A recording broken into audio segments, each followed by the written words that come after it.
For liberals that care about Jimmy Kimmel but don't care about Mahmoud Khalil or all the pro-Palestine advocacy, this is your opportunity to educate them. This is your opportunity to make them connect the dots. I think they just look at like immigration enforcement as a separate thing, not realizing that Trump was expanding the permission structure for undermining the First Amendment, as I pointed out at the time, by starting the conversation on the basis of immigration enforcement. I said over and over again, liberals set the stage for Trump to dunk on the First Amendment.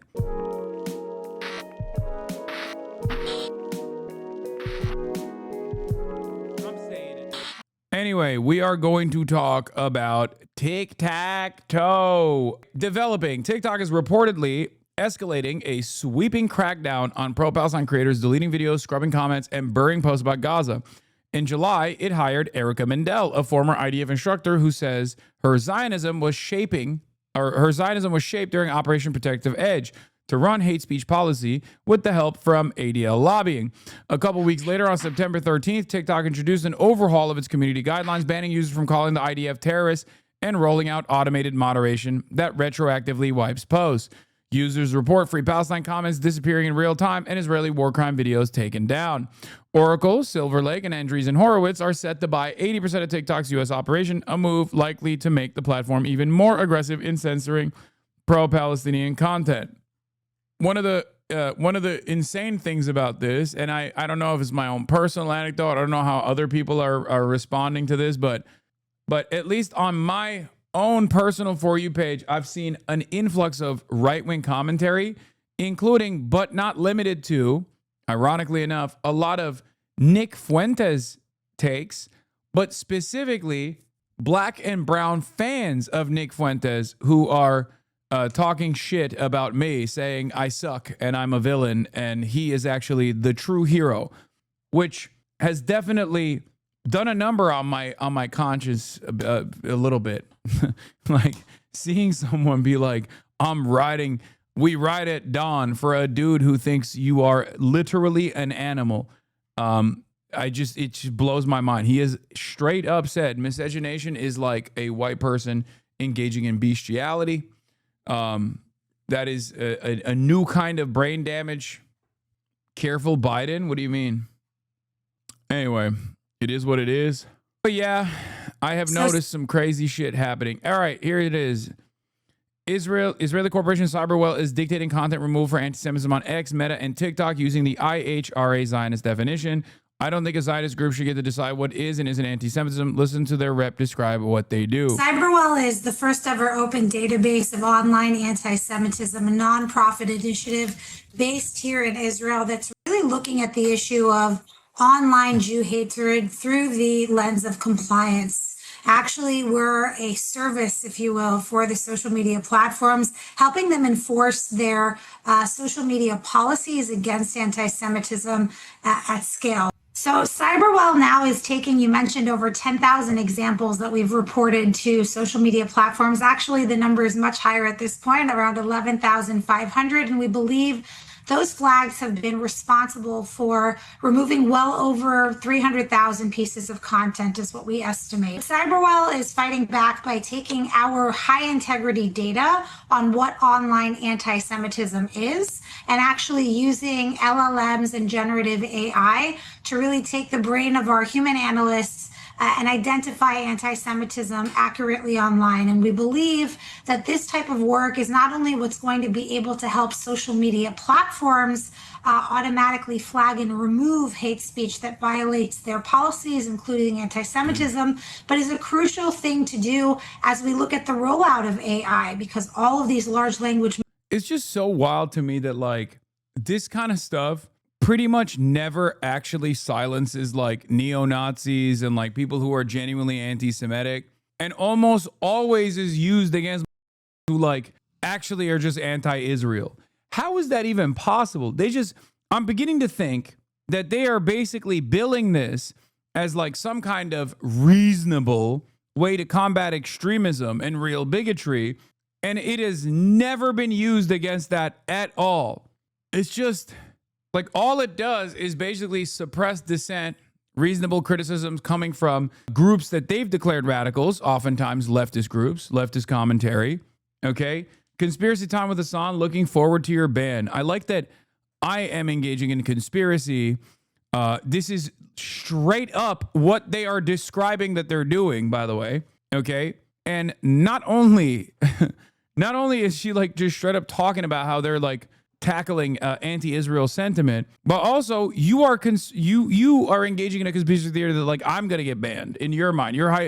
You are frantically imagining a world where I get banned as well. It's weird because Fuentes is anti-Israel too. So is this just a blow the Trump admin? That's the thing I will never understand. It does kind of feel like he's not as anti-Israel recently since the Charlie Kirk death, but it's kind of making me feel like he's trying to pivot to a more appropriate vector, a more appropriate place, because he's trying to become like the next Charlie Kirk. It feels like, taking over the position that Charlie Kirk had.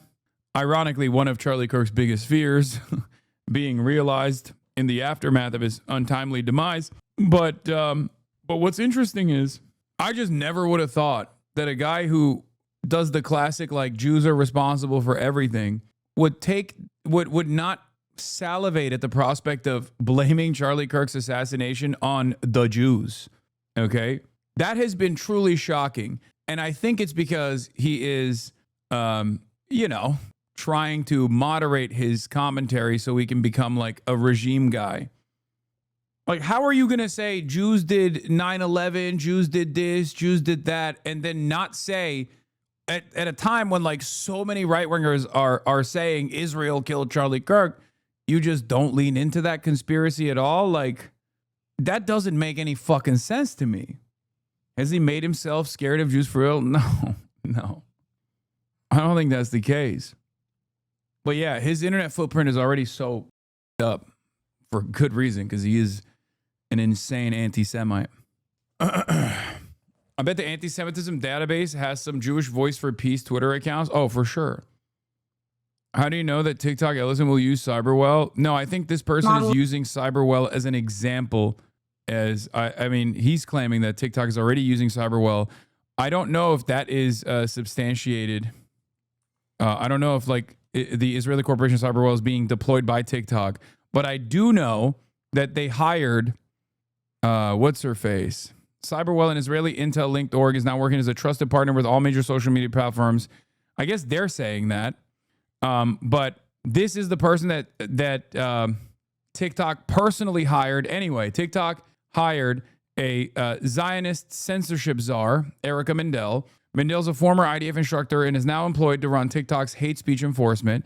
The head of the ADL previously said Israel is a TikTok problem. Now a devout Zionist can censor the platform. Here's what she's saying about her own support for Israel. This is from an older video titled Faces of American Jewry. Let's take a look.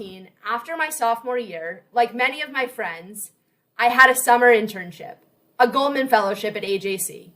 I came to work each morning as Israel engaged in one of the larger military operations of my lifetime, Tzuk. Why would right-wingers be the ones saying it's Israel and most of them support Israel? Young right-wingers don't. And I think that there are numbers to suggest that, first of all, make no mistake, a lot of right-wingers who support Israel also hate Jews, okay? Unless you have ever encountered one of these people, you will never understand it. You're like, what do you mean? Because in our minds, like, support of Israel is connected. It's a lie, but it's connected to this support for Judaism, even though Israel and Judaism are not linked with one another at all. Jews have been around and Judaism has been around for far longer than Israel has existed, right? Israel's been around for what, 100 years? Ridiculous. Not 100 years, 80 years, but Zionism has been around for like 100 years. So for many people, because this connection exists, they get shocked when you hear about like the average evangelical Zionist opinion, which is very anti-Semitic, but also insanely pro-Israel. Christian evangelical Zionism is one of the most unique, one of the most schizophrenic positions that you can arrive at, because it unironically believes that one must send all the Jews to the desert to Israel because they are the chosen sons and daughters of God, so that Jesus Christ can come back to earth and trigger the rapture as Jesus Christ battles the devil's forces in Megiddo. Okay? This is something that millions, tens of millions, if not 100 million Americans believe. Okay? Maybe not 100 million Americans in general, but like enough Americans believe it that it's like a truly psychotic thing that you would be like, what the are you saying? It's not 100 million. I'm exaggerating. There are Christian Zionists outside of America as well. You have to remember. There are evangelical Christian Zionists that are far 100 million. No, the number is actually around the globe. The number is probably larger than 100 million chatters. What the are you talking about? Hello? Many of you literally are only stuck in the United States of America. Come on, man. You just made that shit up. Dog, explain to me why a International Court of Justice judge literally openly stated that she was put on a mission from God to defend Israel. There are definitely more than 100 million people, 100 million evangelical Christian Zionists around the world. 100%. It's just in the United States of America, it probably isn't 100 million. I said tens of millions, which is true. Not 100 million, which is not true.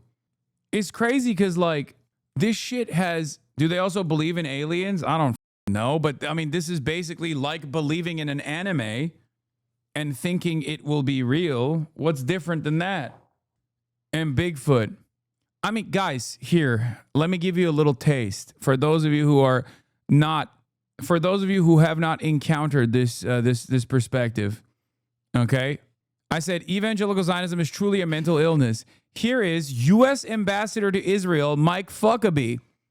Let's hear what he had to say, okay, at the opening ceremony of the Pilgrimage Road. Marco Rubio was also in attendance. This is in Israel, okay? Let's hear what this brilliant mind had to say. This is a very prominent example of an evangelical Christian Zionist. What an honor to be here for this incredible ceremony. Mr. Prime Minister, Secretary Rubio, all of the wonderful people who made this possible by their generosity, contributing to something that is historic and something that is a living memorial of what God has done. It was 4,000 years ago here in this city on Mount Moriah where God chose his people. He not only chose a people, but he chose a place. And then he chose for the people in this place a purpose. The people were the Jewish people. The place was Israel.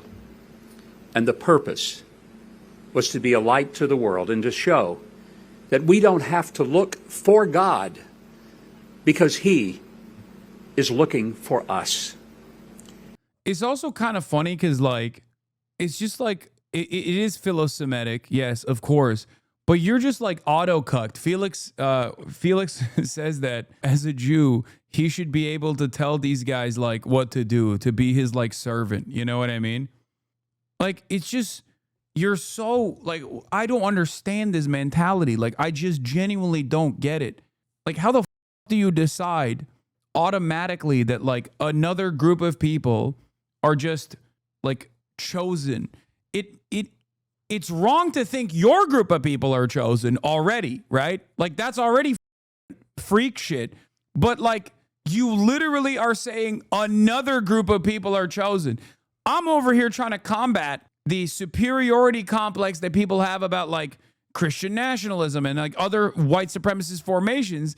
And this has moved beyond it, where he's like, I'm not even the master here, okay? There is someone above me. Between me and God, there is, like, a different group of people. It's the Jews. It's crazy. It's a crazy thing to believe. I don't get it. Bro, I'm sorry. It's such a unique American take.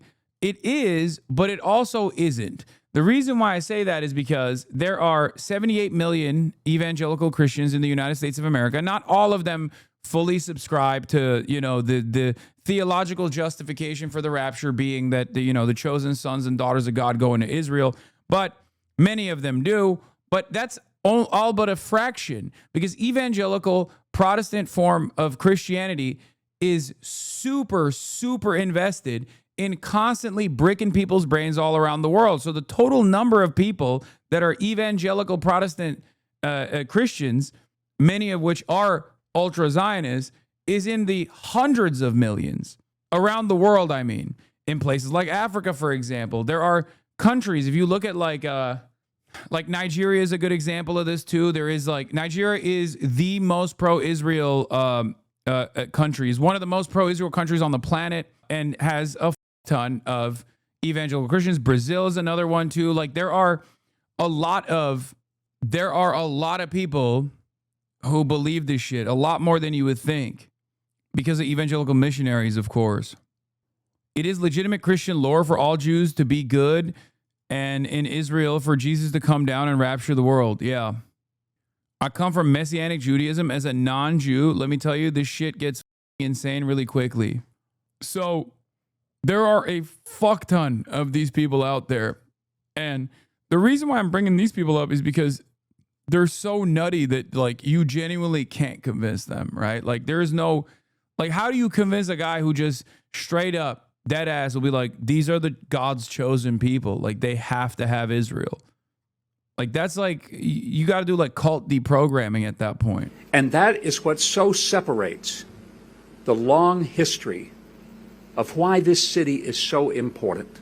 Those of us who are not Jewish, we thank you for giving all of us a foundation of morality and decency and civilization upon which our own faith is built, for without yours, we don't have one. As I often tell my Jewish friends, you can be Jewish, you don't need me. But I cannot be who I am in my faith without the debt of obligation that I owe to you. Crazy dick eating. Yeah, no. Like this is what I mean. I feel like an anti-Zionist Jew bricks this guy, right? Like he just straight up is like, I am a slave to you, my master. You could probably brick a guy like this by being like, I'm Jewish, I'm practicing. And like if he saw like a Neturei Karta guy, what does he do in that situation? Like this is a real conflict for him, right? Because like Neturei Karta guys are, they're very Jewish. Like they're Orthodox, they're Hasidic, they're wearing the garb, you know what I mean? And they're super anti-Israel. How does that work? Yeah, they get the fur hat when you level up, means you've had sex. For those of you who didn't know, I'm locked in. I know my lore. It's a baller hat. That and the tefillin is cool. I love the hat. I love the fur hat, and I love the tefillin, because the tefillin is like, one, it always reminds me, I'm Muslim, but it always reminds me of like a tiny Kaaba. Okay, so in my head canon, it feels like they're just wearing a Kaaba on their head, and the other is like, it's cool because it looks like 300. You're like Leonidas, like you wear the leather straps on your arms and you look cool, and then you put a tiny Kaaba on your head. Shut the fuck up, Gentile. I don't give a shit. Have you guys, I'm sure you've seen a tefillin before, chatters. This is it. This is why I'm saying it's like I think it has like pieces of paper in it, right? Like a Jewish scripture in it, right? Like Jewish writings in the tefillin, in the little Kaaba thing. Piece of the Torah, yeah. Bro, at least close the door on the way out of Jewish people's business. True. And this is the hat that you get when you level up. It's fire. Like if it wasn't on some inappropriate shit, like I would probably get one. You know what I mean? But I feel like it's kind of messed up. I think it's way sicker. Like, so what happens with this guy in the back, by the way? Because I see the Reddit the Reddit libertarian had a lot too. Does that have a significance, chatters? Or does that mean he's just not? He prestiged.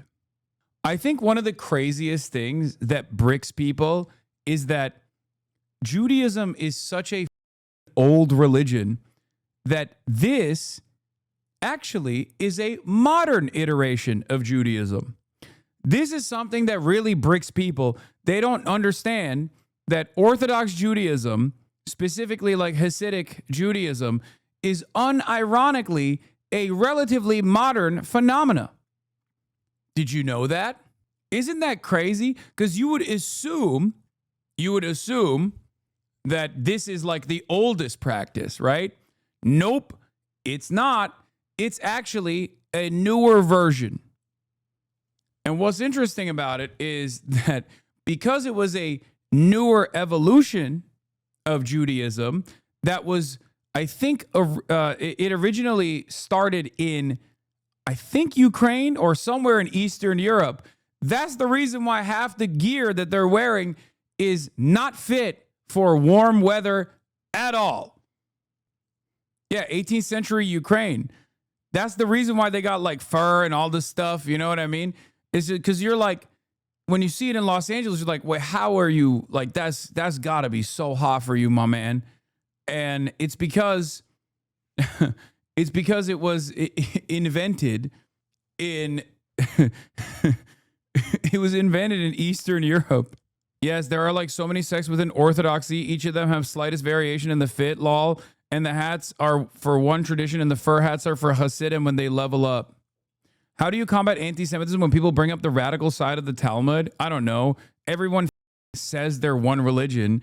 It's like thinking that Christians believe that if you make fun of a bald people, 30 bears will maul you. No one believes that. And Talmud, especially, is not even like the Torah. Talmud, Judaism is the most like debate bro religion of all time. Okay?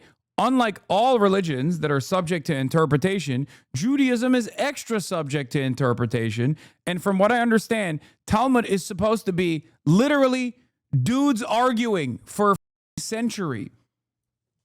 And it's just like whenever people try to bring up like some misunderstanding of like a surah in the Quran and then say, this is what all Muslims believe. They want to kill all the infidel, like that type of shit. It's the same as like bringing up the Talmud and be like, this is what all Jews believe. There are fundamentalist elements in every religion, okay? There are fundamentalist elements in every religion. You got Salafist, jihadist dudes. You have different sects in Islam as well, on the Shia side and on the Sunni side. And the same goes for interpretation of the Torah. There's fundamentalist Buddhists. Like there is literally so many different variants. And ultimately, no one, like the overwhelming majority don't believe in any of that shit. Zionism, in my opinion, is actually one of the easiest ways to talk about like a complete bastardization of an entire religion, a complete bastardized conflation with an entire religion. Zionism has become a civic nationalist religious thing for a lot of Jews that are otherwise secular and don't necessarily give a beyond like having a sense of community. But the singular fixture that binds a lot of Jews in this regard is the nation state of Israel. It has nothing to actually do with the religion in and of itself. Religion's been around for thousands of years. Zionism has been around for 100. Okay?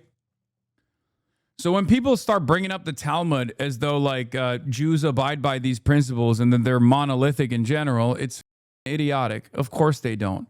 Now, does this mean that there aren't like straight up Jewish supremacist neo-Nazis? And I don't even mean like Zionists. I mean like Jewish Power Party, right? And the Itamar Ben-Gvirs or the Kahanists, for example, which have definitely increased in their numbers. You have a lot of people who are liberal Zionists who basically have become ultra Zionists in the same vein. Yes, but that is once again a specific subsect of the broader religion and its practitioners. It's ridiculous to say all Jews believe this. Zionism, however, is a ethno-religious supremacist ideology. So the more people subscribe to Zionism and believe in Zionism, whether they personally recognize it or not, the more they actually subscribe to the exterminationist policies and the more they subscribe to the supremacist aspects of Zionism as well. This doesn't mean that like every single person is doing the same thing that some of these Kahanis losers are doing, where they say like the goy is cattle or whatever. Obviously, you know, like your liberal, like Brad Lander is a liberal Zionist. He doesn't believe that the goy are cattle. Okay, like it's just kind of funny to think, but that's what Nazis try to claim. Nazis try to claim that that all Jews are like this, and that the Jews are monolithic, and they all are up to tricks or whatever the fuck. Okay? Check my last message. I know a rabbi who said they wouldn't officiate an interfaith wedding if the Jewish person isn't a Zionism believer. Like, they'll officiate an interfaith wedding, but the litmus test for them is if you support Zionism or not. A fucking 78-year-old political project is a requirement for a 6,000-year-old religion is crazy work. Exactly. It is a totally modern iteration built on top of the collective trauma of the Holocaust and thousands of years of pogroms and shit that for a lot of people went from never again means never again for anybody to never again means never again just for Jews. It's a complete bastardization of the religion. Jeffrey fucking Epstein! No!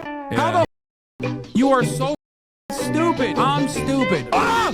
Dumbass. Release the files. No, he looks so healthy. You look like a Fallout ghoul, man. Busted, bro. What the f wrong with you? Yeah, here are the Neterai Karta guys.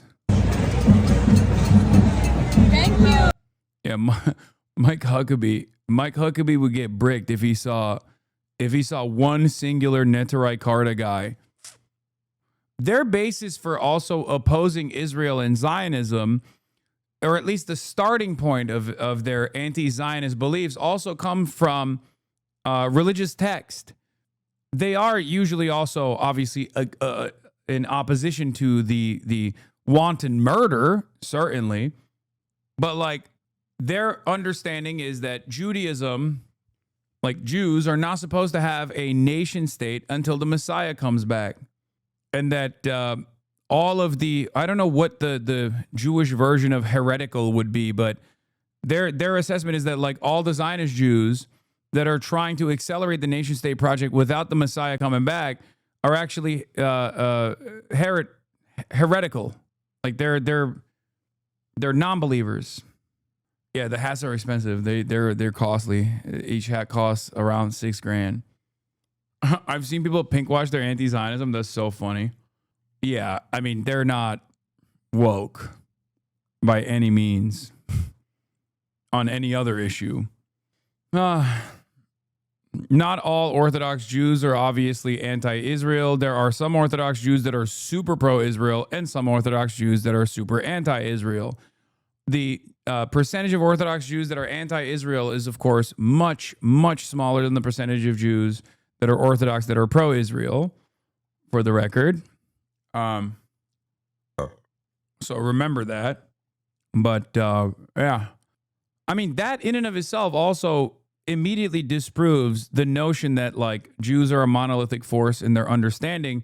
But it's also extra funny to put that on Jews of all people, because it kind of feels like you've just never met a Jewish person or befriended a Jewish person, or at least multiple Jewish people in general, because not exactly a group of people that hate arguing and find themselves united on issues. Okay? I mean, as we talked about, literally the Talmud is about debate. The people that say this is what it says in the Talmud, like obviously Jews all believe this, have just never met a Jewish person ever in their lives, just in general. Because if you were to talk to a Jewish person about like whatever's in the Talmud, they'd be like, what the f- are you talking about? What? I don't have any idea.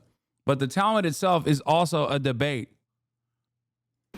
For having listened to God and been willing to be obedient to Him when He called you to this place as His people for His eternal, everlasting purpose. And I salute you and join you tonight in the celebration of this wonderful, magnificent, incredible reminder that God never has been finished with Israel, and He never will be.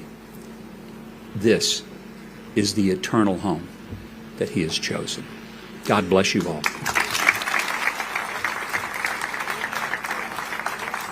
Standing ovation for that. Oh my God. Oh, here's Mark Levin at the Christians United for Israel conference.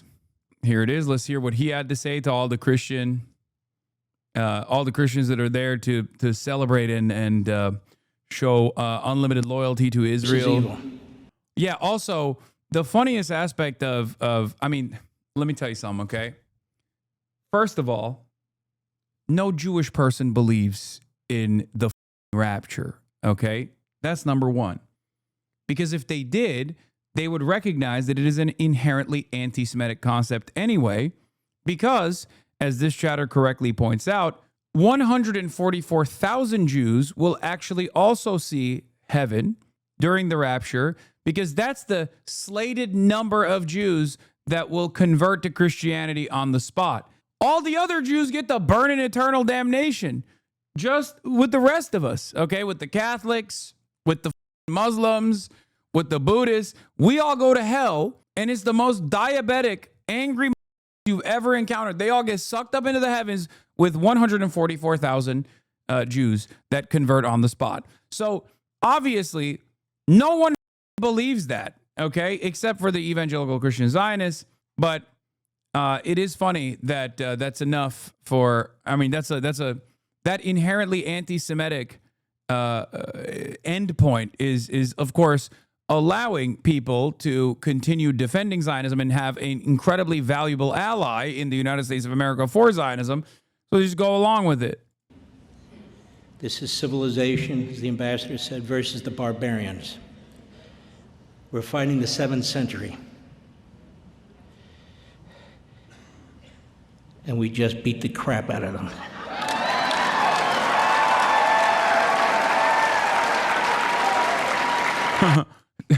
Tua Tagovailoa and Mike McDaniel were saying disgusting things about Charlie Kirk. Can you use your platform to signal boost and get them fired from the Miami Dolphins? Brother, isn't Tua already gonna like fire himself if he just refuses to take the proper medical care of his brain anyway?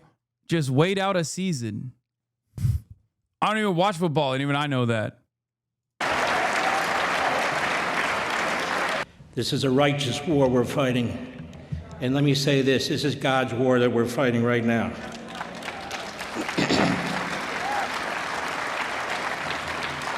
And if Europe is too stupid to understand, that's their problem. I will remind you, that's where Hitler was born. This is good versus... Oh, God, I love... Man, these guys are so crazy. It's so funny.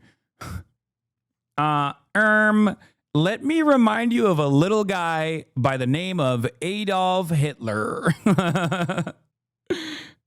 This just hit the October 7 notes, blood libel, Adolf Hitler, Holocaust. That's it. It's done. Okay. No politic here.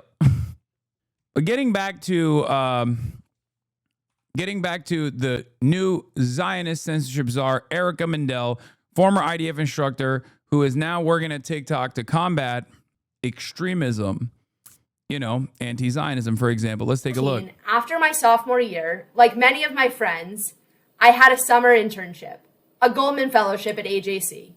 I came to work each morning as Israel engaged in one of the larger military operations of my lifetime, Tzuk Eitan, Operation Protective Edge. That summer, I realized how impactful my Jewish upbringing and education was. I simultaneously realized how passionate my own Zionist identity had become. I knew the well-being of Jews worldwide and the security of Israel would be issues of lifelong importance to me. I grew up in a traditional Jewish household, But in an untraditional decision, after graduating from Michigan, I made Aliyah and enlisted in the Israel Defense Forces. I spent the next 2 years serving as a Madrichat Shirion, an instructor in the Armored Corps. To many, this might seem like a contradiction. For a woman who identifies as liberal and... It just blows my mind. Like, it's not even a contradiction. It makes total sense. But it still blows my mind that, like, you live in America and you're like, damn, I saw them smoking Muslims. I saw the apartheid. I saw a creeping genocide. And I was like, that's my shit. I have to go live in the desert. Okay? That is crazy to me. That's a crazy thing to do. The is wrong with you, man? What's wrong with you? I don't understand it. I will never understand it. I genuinely will never be able to understand it, okay? How haven't you been deplatformed yet, you hypocrite piece of shit? You are a scumbag. Do you love Israel? Is Jewry not a slur? No. Of course, it depends on who's using it. It's not a slur at all. It's just it's like saying Jew, okay? It depends on the seasoning you put on it. Nazis also in Nazis, when they talked about Jewish people, would use in the translated works would use international Jewry. So no, it is very offensive. No, I mean, this is what are you talking about? This person that wrote Faces of American Jewry, this is from a literal Jewish group. What are you talking about? They didn't write it with a negative connotation. You're wrong. Yeah, it's like saying, Christendom, or saying ummah. The word for Muslims is ummah, okay? The word for Jews is Jewry. It just means like Jewish people all around the world, like the international Jewry or the American Jewry. Anyway, let me finish this. Progressive to be a Zionist so committed as to join the IDF. For me, these two identities go hand in hand. My coworker won't give you a chance because, as he explains it, he's already given up and only sees you as a voice box for today's latest catastrophe and suffering. If you see everything in the chat, you saved my life and keep me going as an activist in Chicagoland. Love you. Hell yeah. Anyway. Also, the GOP is cheering the Kimmel suspension and felt it was a long time coming. 71% think of the GOP.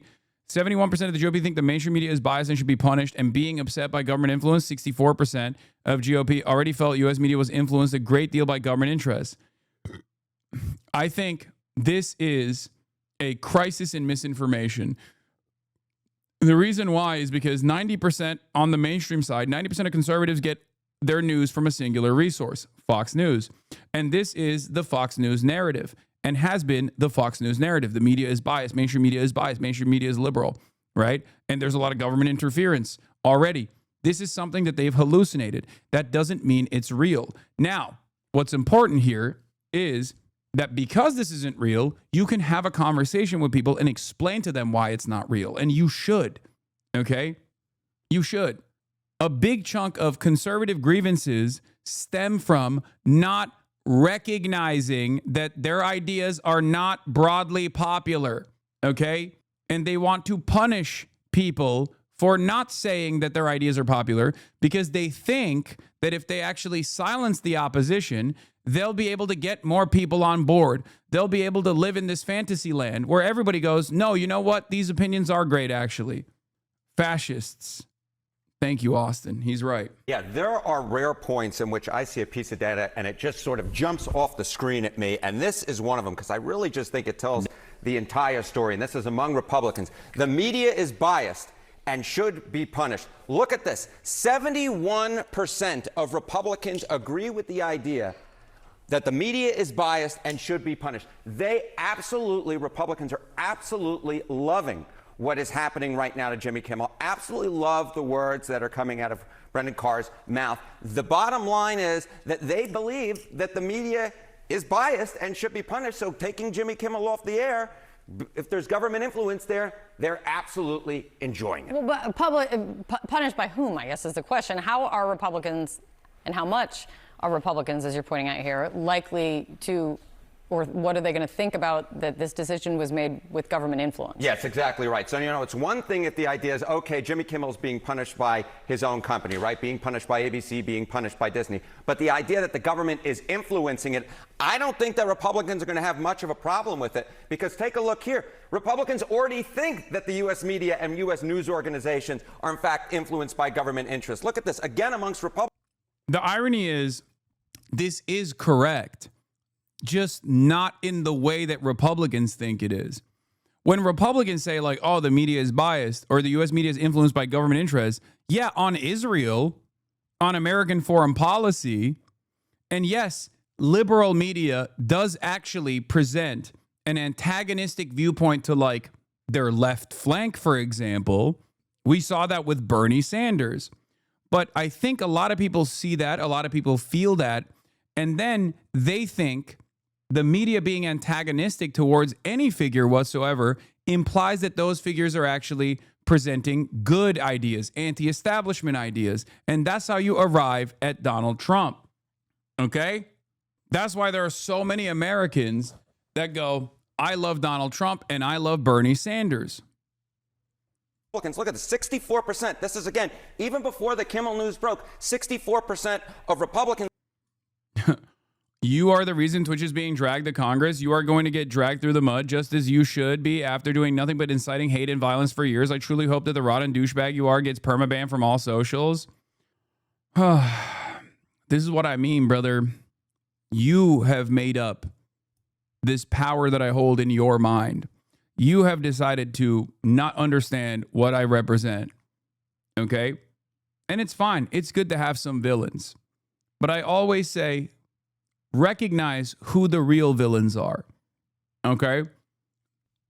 Like, do you really think that a Twitch streamer has this much power over your life?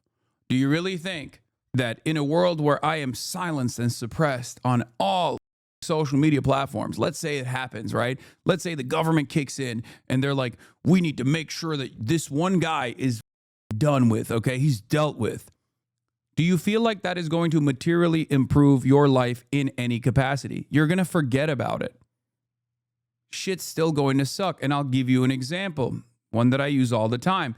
Donald Trump spent very little time fixing the prices.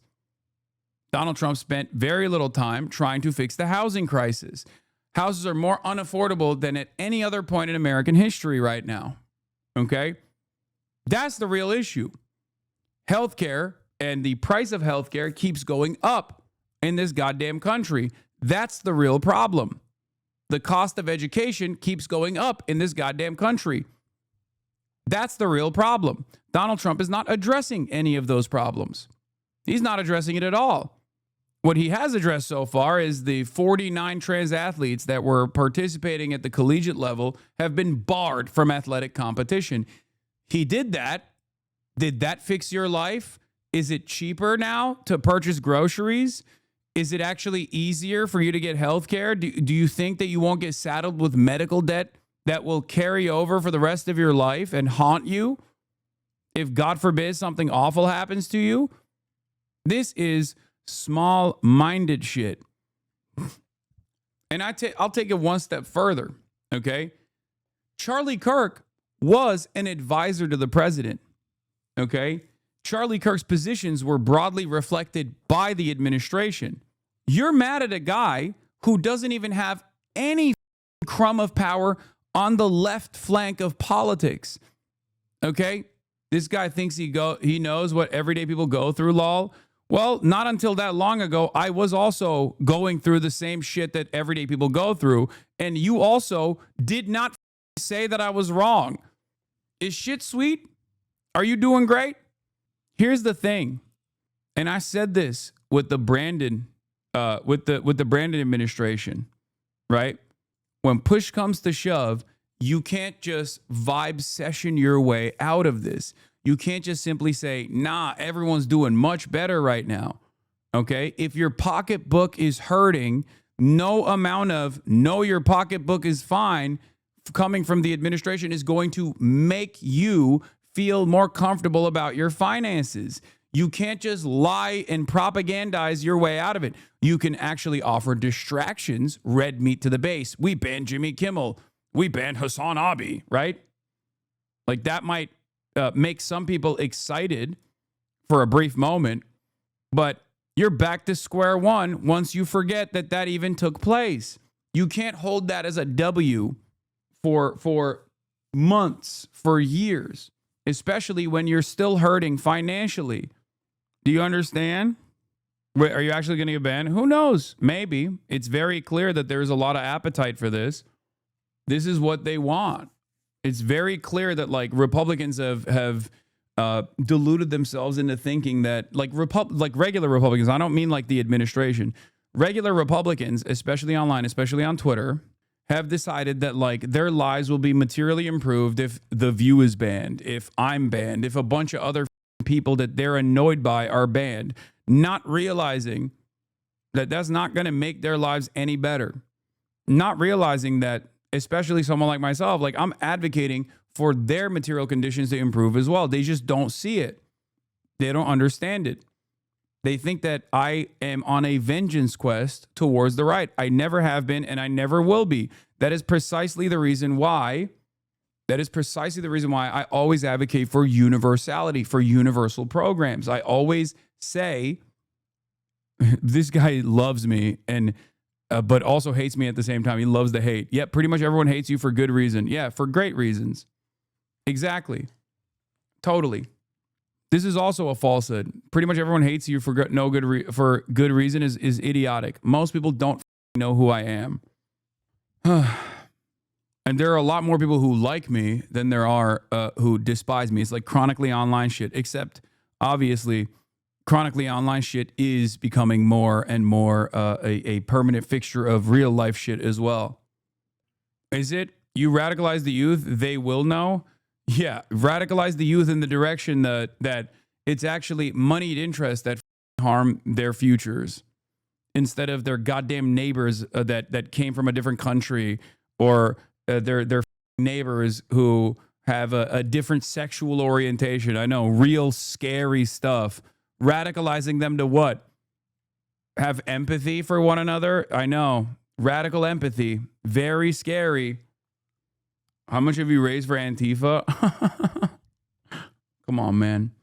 You've been in here long enough that you are not this illiterate. Stop LARPing as a illiterate car guy, okay? Believe that the U.S. media is influenced by government interests a great deal. We're talking 2/3 of Republicans. And then you get another 26% who say are somewhat influenced by government interests. That totals up to nearly 90% when, of course, you're not just rounding, as if you were, you'd be 90%. But we're talking about 89% of the public, of Republicans, who say that the U.S. media is influenced by government interests. So no, Republicans, A, they like the idea that Jimmy Kimmel's being punished, and B, they're not at all going to be against the idea that the government might be influencing it because they already think, 2/3 already think that the government is influencing U.S. media organizations a great deal in this country. I mean, or just turn off the channel. They could do that. What is there is a big question about what Jimmy Kimmel's next move is. There's reporting from within, sources saying that ABC is trying to find a way potentially to bring him back on air. What's the conventional wisdom around this? Yeah, what's the conventional wisdom? I'll go to the prediction markets here. A chance that Jimmy Kimmel live returns by the end of 2025. It's just a little bit more than 50%, 56% the last reading that I was able to get. By the end of this month, it's 20%, about a 1 in 5. So at this point, the prediction markets basically have it as a coin flip that Kimmel. This is terrible commentary. I'm gonna be honest. I will keep saying that. Like, who gives a f about the prediction markets, man? Anyway, Senator Ted Cruz says the FCC chairman Brendan Carr's statements about Jimmy Kimmel were dangerous as hell and compares them to the kind of rhetoric a mafia boss would use. Cruz says that while he likes Carr a lot and is happy that Kimmel's show got shelved by ABC, he believes Republicans will come to regret using government power this way. No. Look, I like Brendan Carr. He's a good guy. He's the chairman of the FCC. I work closely with him. But what he said there is dangerous as hell. For people that are listening, because this is going to be, quote, controversial, so I want to make sure we explain it clearly. When you say no and it's dangerous, explain and run this out, the slippery slope that this can open, so that people understand why we're saying it. So the Federal Communication Commission is in charge of granting broadcast licenses. So ABC, NBC, CBS, they have licenses from the FCC. It is true that under statute, they're required to be in the public interest. Yep. What he is saying is Jimmy Kimmel was lying. That's true. He was lying. And his lying to the American people is not in the public interest. And so he threatens explicitly, we're going to cancel ABC's license. We're going to take him. This also makes no sense. Because, like, this balancing act doesn't make any sense, right? It doesn't. Because then your position is you should let people lie, right? And a lot of, like, normies are going to look to what you're saying and go, actually, I don't think that people should be able to lie, especially about my big, beautiful president. It's also incorrect. Like, Jimmy Kimmel didn't say anything that was even remotely controversial or a lie, okay? It is true that the Republicans desperately were pointing the finger of blame without even knowing who the suspect was at the notion that it was not one of their guys. And it's true. They did do that. They did do that. He didn't even openly say the shooter was MAGA. And even if he did, it still is not something that you can punish by the FCC regardless. That's not within the purview of the FCC. That's not, the FCC does not have power to dictate content on its airwaves beyond censorship over like certain pre-established curse words, slurs, things of that nature. Okay? Off the air. So ABC cannot broadcast anymore. And I got to say, he threatens it. He says, we can do this the easy way, or we can do this the hard way. Yeah. And I got to say, that's right out of Goodfellas. That's right out of a mafioso coming into a bar going, nice bar you have here. It'd be a shame if something happened to it. Oh, God. Ted Cruz is a podcaster also doing accents. What the This medium has devolved. And I got to say, look, I understand. Jimmy Kimmel has mocked me so many times I cannot count. The corporate media, they are dishonest. They are liars. I hate what Jimmy Kimmel said. I am thrilled that he was fired. But let me tell you, if the government gets in the business of saying, what you we can don't and can't like say what you, the media, have said, we're going to ban you from the airwaves if you don't say what we like.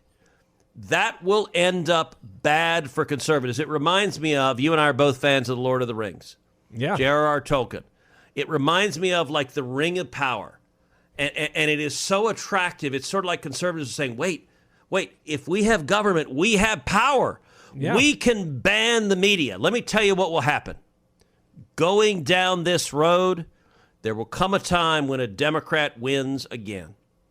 Wins the White House. They will get rid of every Democrat talk show host in America that's a conservative. They'll get rid of every podcast. They'll get rid of everybody on YouTube. They will silence us. They will use this power, and they will use it ruthlessly.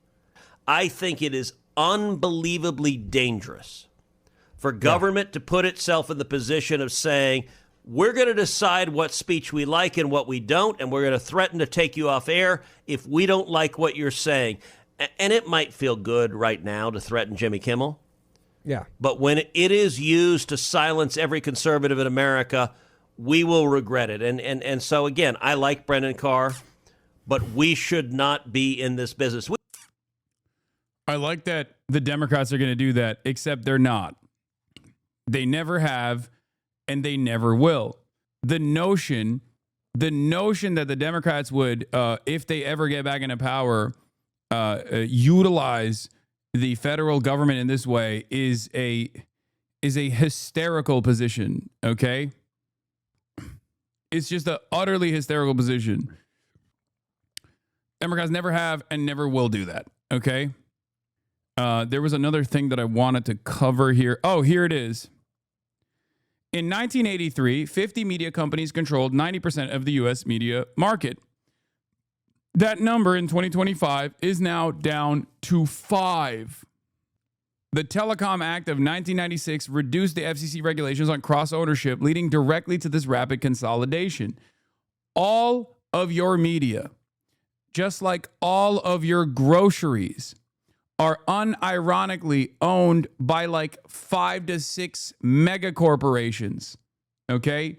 Every single aspect of your life where you feel like you have the diversity of choice is built on a lie, a mountain of lies. Okay? The United States government, I used to say, is like 50 companies in one trench coat. Now it's like 5 companies in a trench coat. Okay? This corporate consolidation exists in every facet of our lives. But the way they hide it is by keeping the different brands under one umbrella, of course, directed by a singular group of people. And directionally, they're always on board because no matter if there are 50 companies or 5, there's still always going to be capital accumulation in mind. But that's not enough. It's not enough because when you got 50 different companies, all of which want higher profit margins, they obviously are still going to compete with one another. Okay? But that market consolidation has made it much easier to give less and demand more in return year over year. This is it. The natural predisposition for a company under capitalism is to monopolize, is to engage in vertical expansion and vertical integration and horizontal integration. Mergers and acquisitions are even a further developed, even worse version of that. And on the independent media side, you have people who are very clearly also invested in massaging whatever kind of narrative you hear. The question for you, for all of you in this community, even the haters and the lovers alike, is that really what you want to live under? Do you want to live in a world where you don't realize that the government is controlling all flows of information, but they're still doing that regardless? Because that's where we're headed. That's where we're at right now. These are, I would say, the last few years, if not months, of being able to hear any kind of real dissenting, earnest opinion. Whether you agree with it or disagree with it doesn't matter. And the only way we were able to get to this position is because the internet was the Wild West for the longest time, where the interest of capital accumulation from social media companies actually aligned with the endless, unlimited flow of information and even misinformation as well. But that is shifting. That is changing. These old fucks are beginning to realize that the stuff that's going on online actually has a lot of influential power over the collective consciousness of Americans. So now they're putting the clamps on the internet as well. They don't need to do that for mainstream news because mainstream news demonstrates the same exact bipartisan consensus that exists in American politics. Things that everybody takes for granted and you never hear discontent on, whether it be any sort of anti-capitalist initiative, all the way from maybe abolishing the paywall structure that exists for healthcare, whether it be even demanding that we have public housing, whether it be a jobs guarantee by the federal government. These are things that are not discussed in the mainstream at all.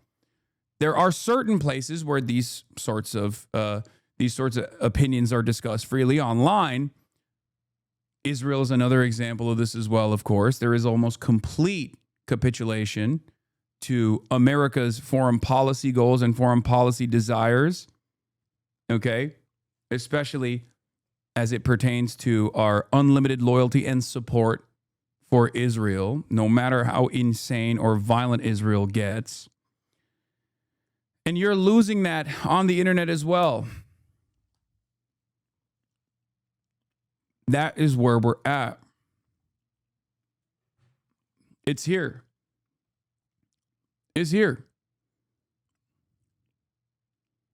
I know Cardinal Dolan said the church would make Charlie Kirk a saint. I know. Here's another example of the Trump administration doing business as usual, just transparent corruption. 3 major white-collar criminals were convicted in fraud schemes in order to pay back over $800 million. Then Trump pardoned their criminal offenses. Now the SEC is dropping enforcement and they won't have to pay the money back. Devin Archer, Trevor Milton, and Carlos Watson each stole vast amounts of money. Archer targeted pension funds and a Native American tribal entity and was ordered to pay nearly $60 million. Milton was found guilty of lying about the supposed technical achievements of his electronic truck maker, Nikola. Prosecutors recommended that he pay more than $660 million back to shareholders. Watson was convicted of defrauding investors in his digital media company, Aussie Media, and was assessed penalties of nearly $97 million. This, by the way, is like a woke guy, too. Remember, it doesn't matter because Aussie Media was like supposed to be woke. So this is yet another perfect example. This is yet another perfect example that like these guys care about capital more than anything else. It doesn't matter how you're making the money. Each cozied up to the Trump world in seeking pardons. Archer's pardon application highlighted the assistance he provided the prosecutors and congressional GOP about his former business partner, Hunter Biden. Milton hired Brad Bondi, brother of Attorney General Pam Bondi, to help handle the criminal case and the SEC complaint. Watson cultivated Trump allies, including the White House pardon czar, Alice Mary Johnson, and lawyers with connection to the president. The dismissals of the civil cases further underscore how Mr. Trump used the levers of power to help affluent allies who have found themselves crosswise with the federal government he now leads. According to a June 2025 review by Democrats on the House Judiciary Committee, former President Donald Trump's pardons and commutations in his second administration have voided over $1.3 billion in legal obligations for convicted fraudsters, including some involved in schemes approaching or exceeding $800 million. These pardons have absolved criminals of financial restitution, fines, and in some cases, prison sentences. Here's another example. Philip Esformes, a Florida healthcare executive whose 2019 conviction for a $1.3 billion Medicare and Medicaid fraud scheme was met with a commuted sentence from Trump in his first term. He served only 14 months of a 20-year sentence. Jason Galanis, a serial fraudster and a con man, sentenced to 15 years for an $80 million scheme. After providing testimony for a Republican impeachment investigation, he was pardoned by Trump, which wiped out his obligation to pay $84 million in restitution. Ross Ulbricht, the creator of the dark web marketplace Silk Road, who was sentenced to life in prison. This is one of those where it's like, this is one that's like, you know, maybe a little bit more of a controversial one, not in the bad way, to be fair. But the ways in which this stuff happens is totally, openly, transparently corrupt. Todd and Julie Chrisley, the reality TV couple, was convicted of bank fraud and tax evasion with outstanding restitution of over $22 million. They were pardoned by Donald Trump. This shit is just the mob. Pay fealty and penance to the Godfather, and you're good. Ted Cruz saying, chill, we are sounding like the mafia. One must ask, does this help you? Did you see this insane take on Chris Hayes' shows last night? Yes, I did. It is one of the most abysmal takes I've ever heard. I've been meaning to actually hit him up for this because it's one of the craziest things I heard. Ben Smith, editor-in-chief of Semaphore, just said Mahmoud Khalil is in some ways less vulnerable than Jimmy Kimmel. Chris Hayes brushed it off by saying, well, he's being deported. But anyway, yeah, I can't believe I just watched this. All right. They see no distinction. I think that's right. And I also think, I think actually what you saw with Mahmoud Khalil is that in some ways he is less vulnerable than Jimmy Kimmel. The people who are most vulnerable are the employees of big, consolidated mega corporations. Right, yeah. Although he's about to get deported. Who are very exposed to... He's about to get deported. I think what Ben was trying to say, I'm not going to immediately assume that he was... I think what he was trying to say is that there is like the Constitution that is supposed to defend, like the First Amendment is a pretty apt protection for Mahmoud Khalil. Maybe he was trying to say that. I don't know. The left is being too woke. No, that's insane because it's actually at the heart of the contention that I wanted to address, which is that a lot of people unironically bracket off pro-Palestinian censorship as something totally separate. A lot of liberals are doing this. A lot of liberals have been doing this. And it's so annoying. And it's for two reasons. One, because a lot of liberals are also kind of on board, especially when Brandon was doing it, with whatever the Israel was doing, or at least like didn't care about it enough to make a big fuss about it. And they kind of see like any kind of anti-Israel sentiment as like, oh, they're just like, things up. They are the reason why we lost or whatever, right?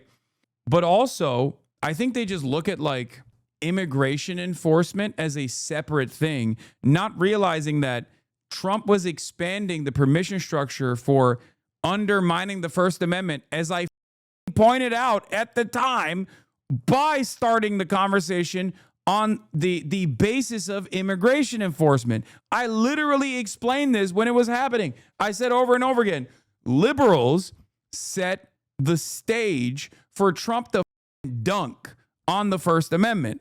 Okay? Liberals set the stage by criminalizing pro-Palestinian advocacy, 3,500 people getting arrested on college campuses for peacefully protesting against the genocide. Okay? That's number one. And then Trump came in and took advantage of the fake concerns that were swirling around in an effort to discourage people from speaking out against Israel that Democrats absolutely created. That environment was created under the Democrats.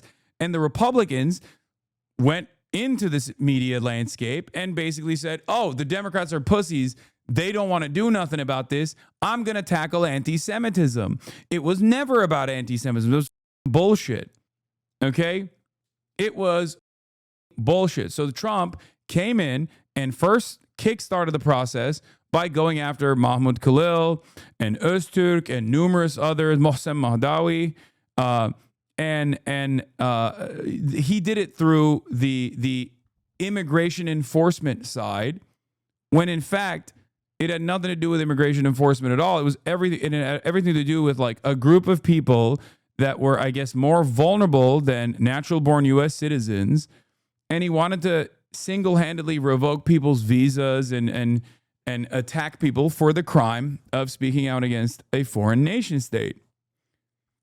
So there is a direct line from Biden's ridiculous policies of enforcing speech and criminalizing pro-Palestinian advocacy to Donald Trump coming in and using said advocacy or using said criminal enforcement and greatly expanding on it on the basis of immigration enforcement, all the way to Jimmy Kimmel. So people that don't understand that, liberals that don't recognize that, are deluding themselves.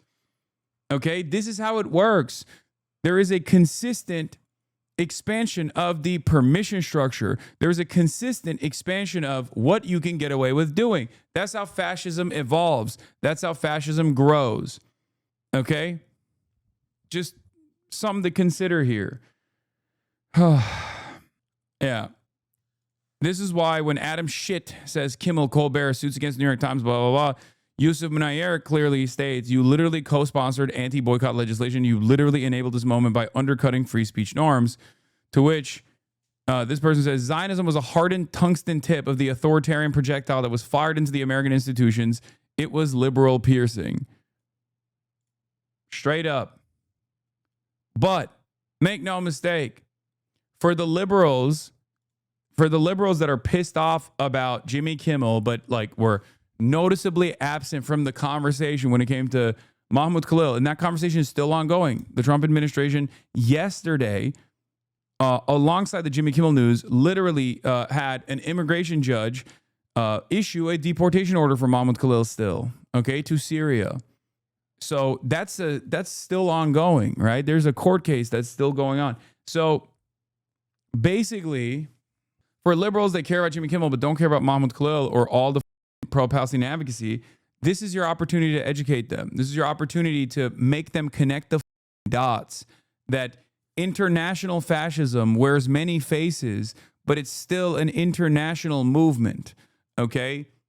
Fascists in Israel that are Zionists, that are of Jewish background, are not experiencing a point of marginalization when they're doing their ethnic superiority infused fascist agenda and their settler colonial occupation and genocide.